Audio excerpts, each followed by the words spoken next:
ನಮಸ್ಕಾರ ಸ್ನೇಹಿತರೆ, ನಾನು ಹನುಮಂತ್ ಮಾಗಿ. ನಮ್ಮ ರಾಜ್ಯದಲ್ಲಿ ಇತ್ತೀಚೆಗೆ ಏನೇನು ಪ್ರಕರಣಗಳು ನಡೀತಾ ಇದ್ದಾವೆ, ಇಂತಹ ಒಂದು ವ್ಯವಸ್ಥೆಯಲ್ಲಿ ನಾವಿದ್ದೇವೆ, ಇಂತಹ ಕೊಳಕು ಮನಸ್ಥಿತಿಯ ಜನಗಳು ನಮ್ಮ ಸಮಾಜದಲ್ಲಿ ಬದುಕ್ತಾ ಇದ್ದಾರೆ ಅನ್ನೋದಕ್ಕೆ ಇದೊಂದು ಜೀವಂತ ಸಾಕ್ಷಿ ಅಂತ ಹೇಳಬಹುದು. ಸ್ನೇಹಿತರೆ, ಸಾಂಸ್ಕೃತಿಕ ನಗರಿ ಮೈಸೂರಿನಲ್ಲಿ ನಿನ್ನೆ ಒಂದು ದುರಂತವೇ ನಡೆದು ಹೋಗಿಬಿಟ್ಟಿದೆ. ನಿನ್ನೆ ಒಂದು ದುರಂತ ಬೆಳಕಿಗೆ ಬಂದಿದೆ. ಜೂನ್ 2026 ಆ ಒಂದು ಸೋಮವಾರದ ಮುಂಜಾನೆ ಕುವೆಂಪು ನಗರದ ಮನೆಯಲ್ಲಿ ಸದ್ದಿಲ್ಲದೆ ಒಂದು ಘೋರ ಕೃತ್ಯವೇ ನಡೆದು ಹೋಗಿಬಿಟ್ಟಿತ್ತು. ಸಮಾಜಕ್ಕೆ ಒಳ್ಳೆಯ ದಾರಿ ತೋರಿಸಬೇಕಾದ ಒಬ್ಬ ಗೌರವಾನ್ವಿತ ಖಾಸಗಿ ಶಾಲೆಯ ಶಿಕ್ಷಕಿ ತನ್ನದೇ ಪತಿಯ ಶವದ ಮುಂದೆ ನಿಂತು ಕಣ್ಣೀರು ಆಗ್ತಾ ಇದ್ಲು. ನೆರೆಹೊರೆಯವರಿಗೆ, ಇಡೀ ಜಗತ್ತಿಗೆ ಆಕೆ ಹೇಳಿದ್ದು ಒಂದೇ ಮಾತು, ನನ್ನ ಪತಿಗೆ ಹಾರ್ಟ್ ಅಟ್ಯಾಕ್ ಆಗಿದೆ ಅಂತೇಳಿ. ಮೊದಲ ನೋಟಕ್ಕೆ ಅದು ಸಹಜ ಸಾವು ಎಂದು ಎಲ್ಲರೂ ಕೂಡ ನಂಬಿಕೊಂಡಿದ್ರು. ಆದ್ರೆ ಅದೇ ದಿನ ಬೆಳಗಿನ ಜಾವ 8 ಗಂಟೆಯ ಆಸುಪಾಸು ಅದು ಅಸಹಜ ಸಾವಲ್ಲ, ಬದಲಿಗೆ ಆತನನ್ನ ಕೊಲೆ ಮಾಡಲಾಗಿದೆ ಅನ್ನುವಂತ ಸತ್ಯ ಎಲ್ಲರಿಗೂ ಕೂಡ ಗೊತ್ತಾಗ್ತಾ ಇದ್ದಾಗೆ ಒಂದು ಕ್ಷಣ ಎಲ್ಲರೂ ನಿಬ್ಬೆರಗಾಗಿ ಬಿಡ್ತಾರೆ, ಎಲ್ಲರೂ ಕೂಡ ಬೆಚ್ಚಿ ಬಿದ್ದು ಬಿಡ್ತಾರೆ. ಸ್ನೇಹಿತರೆ, ಅಂದ ಹಾಗೆ ಈ ಒಂದು ಪ್ರಕರಣಕ್ಕೆ ಸಂಬಂಧಪಟ್ಟ ಹಾಗೆ ಇಂಚಿಂಚು ಮಾಹಿತಿಯನ್ನ ಗಮನಿಸ್ತಾ ಹೋಗೋಣ. ಅಸಲಿ ಸತ್ಯಾಸತ್ಯತೆ ಏನು ಅನ್ನೋದರ ಕುರಿತಾಗಿ, ಮತ್ತು ಅದು ಅಸಹಜ ಸಾವು ಅಂತೇಳಿ ಬಿಂಬಿತವಾಗಿರುವಂತದ್ದು ಕೊಲೆ ಅಂತ ಹೇಳಿ ಗೊತ್ತಾಗಿದ್ದಾದ್ರೂ ಹೇಗೆ, ಸೊ ಎಂತೆಂತ ವ್ಯವಸ್ಥೆಯಲ್ಲಿ ನಾವೆಲ್ಲ ಬದುಕ್ತಾ ಇದ್ದೀವಿ, ಎಂತ ಪ್ಲಾನ್ ಕೂಡ ಆ ಹಂತಕ್ಕೆ ಮಾಡ್ಕೊಂಡಿದ್ಲು ಅಂತ ಹೇಳಿ ಗಮನಿಸ್ತಾ ಹೋಗೋಣ. ಸಾಧ್ಯವಾದ್ರೆ ವಿಡಿಯೋನ ಕೊನೆವರೆಗೂ ನೋಡಿ. ನೀವೇನಾದ್ರೂ ನಮ್ಮ ಚಾನೆಲ್ನ ಸಬ್ಸ್ಕ್ರೈಬ್ ಮಾಡಿಕೊಳ್ಳದೆ ವಿಡಿಯೋವನ್ನು ಗಮನಿಸ್ತಾ ಇದ್ರೆ ಈ ಕೂಡಲೇ ಸಬ್ಸ್ಕ್ರೈಬ್ ಮಾಡಿ ಹಾಗೂ ಬೆಲ್ ಐಕನ್ ಕೂಡ ಕ್ಲಿಕ್ ಮಾಡಿಕೊಳ್ಳಿ. ಸ್ನೇಹಿತರೆ, 50 ವರ್ಷದ ನಿತ್ಯಾನಂದ ಅಂತೇಳಿ ಮೈಸೂರಿನ ಖಾಸಗಿ ಕಾರ್ ಶೋರೂಮ್ ಒಂದರಲ್ಲಿ ಮ್ಯಾನೇಜರ್ ಆಗಿ ಕೆಲಸವನ್ನ ಮಾಡ್ತಾ ಇದ್ದ. ನಿತ್ಯಾನಂದ ಸಮಾಜದಲ್ಲಿ ಒಳ್ಳೆಯ ಹೆಸರನ್ನ ಹೊಂದಿದ್ದ. ಇನ್ನು ಅವರ ಪತ್ನಿ ಸುಶೀಲಾ ಅಂತೇಳಿ ಒಂದು ಖಾಸಗಿ ಶಾಲೆಯಲ್ಲಿ ಶಿಕ್ಷಕಿಯಾಗಿ ಕೆಲಸವನ್ನ ಕೂಡ ಮಾಡ್ತಾ ಇದ್ಲು. ಇಬ್ಬರಿಗೂ ಮದುವೆಯಾಗಿ ಬರೋಬ್ಬರಿ 13 ವರ್ಷಗಳು ಕಳೆದಿದ್ವು. ಆದ್ರೆ ಮದುವೆ ಆಗಿ ಇಷ್ಟು ದಿನಗಳು ಕಳೆದು ಹೋದ್ರು ಅವರಿಗೆ ಮಕ್ಕಳಾಗಿಲ್ಲ ಅನ್ನುವಂತ ಕೊರಗು ಒಂದು ಕಡೆ ಇದ್ರೆ, ಮೇಲ್ನೋಟಕ್ಕೆ ಇವರ ಸಂಸಾರ ಚೆನ್ನಾಗಿಯೇ ಕಾಣಿಸ್ತಾ ಇತ್ತು. ಒಳಗೆ ಒಂದು ದೊಡ್ಡ ಜ್ವಾಲಾಮುಖಿಯು ಕೂಡ ಬೆಳೀತಾ ಇತ್ತು. ಮಕ್ಕಳಿಲ್ಲದ ನೋವು ಒಂದು ಕಡೆ ಆದ್ರೆ, ಮತ್ತೊಂದು ಕಡೆ ಆಸ್ತಿ ಹಾಗೂ ಹಣಕಾಸಿನ ಸಮಸ್ಯೆಗಳು ಇವರ ಸಂಸಾರದಲ್ಲಿ ಬಿರುಗಾಳಿ ಎಬ್ಬಿಸಿದ್ದವು. ಇದರ ಜೊತೆಗೆ ನಿತ್ಯಾನಂದ ಅವರಿಗೆ ಮದ್ಯಪಾನದ ಹವ್ಯಾಸವೂ ಕೂಡ ಇತ್ತು. ಪ್ರತಿದಿನ ರಾತ್ರಿ ಮದ್ಯ ಸೇವಿಸಿ ಬಂದು ಸುಶೀಲಾ ಜೊತೆ ಜಗಳವಾಡ್ತಾ ಇದ್ರು. ಪ್ರತಿದಿನ ಈ ಮಾನಸಿಕ ಕಿರುಕುಳ ಹಾಗೂ ಬೈಗುಳಗಳು ಸುಶೀಲಾಳ ಮನಸ್ಸಿನಲ್ಲಿ ಪತಿಯ ವಿರುದ್ಧ ತೀವ್ರ ಕ್ರೋಧ ಮತ್ತು ದ್ವೇಷವನ್ನ ಹುಟ್ಟಾಕಿದ್ವು. ದಿನಗಳು ಉರುಳಿದವು, ಆದ್ರೆ ಜಗಳ ಮಾತ್ರ ನಿಲ್ಲಲಿಲ್ಲ. ಜೂನ್ 28ರ ಆ ಭಾನುವಾರ ರಾತ್ರಿ ಕೂಡ ಇಬ್ಬರ ನಡುವೆ ದೊಡ್ಡ ಮಟ್ಟದ ಗಲಾಟೆ ಕೂಡ ನಡೆದು ಹೋಗಿತ್ತು. ಹಿಂದಿನಂತೆ ನಿತ್ಯಾನಂದ ತಡರಾತ್ರಿ ಅತಿಯಾದ ಮದ್ಯ ಸೇವಿಸಿ ಪ್ರಜ್ಞೆ ತಪ್ಪಿದವರಂತೆ ಬೆಡ್ರೂಮ್ ನಲ್ಲಿ ಬಂದು ಮಲಗಿದ್ದ. ಮದ್ಯದ ಅಮಲಿನಲ್ಲಿದ್ದ ನಿತ್ಯಾನಂದ ಗಾಢ ನಿದ್ದೆಗೆ ಜಾರ್ತಾ ಇದ್ದ. ಆದ್ರೆ ಪತ್ನಿ ಸುಶೀಲಾಳಿಗೆ ಮಾತ್ರ ಕಣ್ಣಿಗೆ ನಿದ್ದೆನೇ ಬರ್ತಾ ಇರಲಿಲ್ಲ.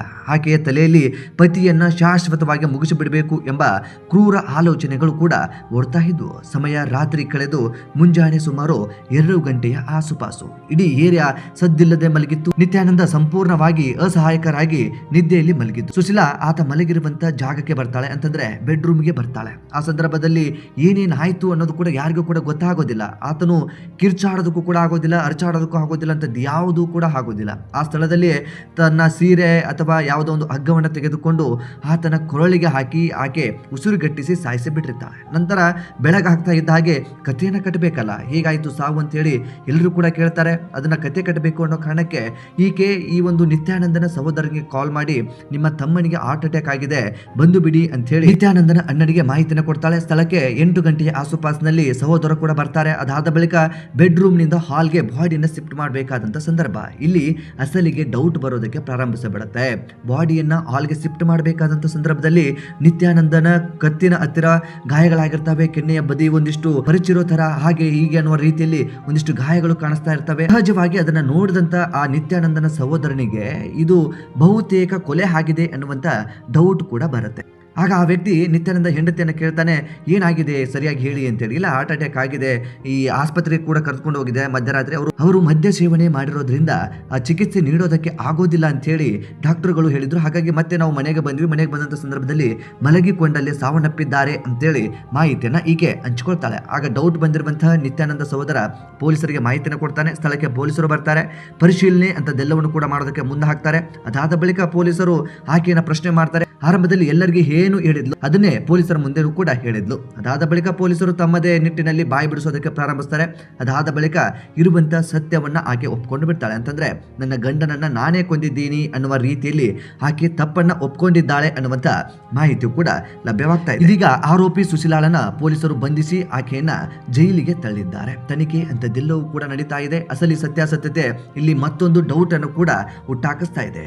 ಒಬ್ಬ ಗಂಡು ಮಗನನ್ನ, ಅದರಲ್ಲೂ ಕೂಡ 50 ವರ್ಷದ ವ್ಯಕ್ತಿಯನ್ನ ಕೇವಲ ಒಬ್ಬಳೆ ಮಹಿಳೆ ಹೇಗೆ ಕೊಲ್ಲೋದಕ್ಕೆ ಸಾಧ್ಯ? ಇದರಲ್ಲಿ ಯಾರ್ದಾದ್ರೂ ಕೈವಾಡ ಇದೆಯಾ, ಅಥವಾ ಯಾರಾದ್ರೂ ಪ್ರೇಮಿ ಇದ್ನಾ, ಅಥವಾ ಈಕೆ ಯಾರ ಜೊತೆಗೇನಾದ್ರೂ ಅನೈತಿಕ ಸಂಬಂಧವನ್ನ ಇಟ್ಕೊಂಡಿದ್ಲ, ಆ ವ್ಯಕ್ತಿ ಮನೆಗೆ ಬಂದಿದ್ನ, ಕೊಂದು ಬಿಟ್ರ, ಏನಾದ್ರೂ ಪ್ಲಾನ್ ಕೂಡ ಮಾಡ್ಕೊಂಡಿದ್ರ, ಬೇರೆ ಬೇರೆ ರೀತಿಯಲ್ಲಿ ಈ ಒಂದು ತನಿಖೆಯನ್ನು ಕೂಡ ಪೊಲೀಸರು ಆರಂಭಿಸಿದ್ದಾರೆ. ಸಹಜವಾಗಿ ಈ ರೀತಿ ಸಾವನ್ನಪ್ಪಿದಂತ ಸಂದರ್ಭದಲ್ಲಿ ಒಬ್ಬ ಹೆಣ್ಣು ಮಗಳು ಒಬ್ಬ ಗಂಡಸಿನನ್ನ ಕೊಲ್ಲೋದಕ್ಕೆ ಅದು ಹೇಗೆ ಸಾಧ್ಯ? ಅದರಲ್ಲೂ ಕೂಡ ಕತ್ತನ್ನ ಇಚ್ಚುಕಿ ಅಥವಾ ಉಸಿರುಗಟ್ಟಿಸಿ ಸಾಯಿಸೋದಕ್ಕೆ ಅದು ಹೇಗೆ ಸಾಧ್ಯ ಅನ್ನುವಂಥ ಪ್ರಶ್ನೆ ಸಹಜವಾಗಿ ಕಾಡುತ್ತೆ. ಹಾಗಾಗಿ ಈ ನಿಟ್ಟಿನಲ್ಲಿ ಯಾರ್ದಾದ್ರೂ ಕೈವಾಡ ಇದೆಯಾ, ಯಾವುದಾದ್ರೂ ವ್ಯಕ್ತಿ ಮನೆಗೆ ಬಂದಿದ್ರ ಅನ್ನುವಂಥ ಡೌಟ್ ಕೂಡ ಇದೀಗ ಪೊಲೀಸರಲ್ಲಿ ಉಟ್ಕೊಂಡಿದೆ. ಆ ನಿಟ್ಟಿನಲ್ಲಿಯೂ ಕೂಡ ತನಿಖೆಯನ್ನ ಪೊಲೀಸರು ನಡೆಸ್ತಾ ಇದ್ದಾರೆ. ಒಟ್ಟಾರೆಯಾಗಿ ಇಂಥದ್ದೊಂದು ದುರಂತ, ಈ ಒಂದು ದುರಂತವನ್ನ ಬಹುತೇಕ ನಾವ್ಯಾರು ಕೂಡ ಊಹೆ ಮಾಡ್ಕೊಳ್ಳೋದಕ್ಕೆ ಆಗೋದಿಲ್ಲ.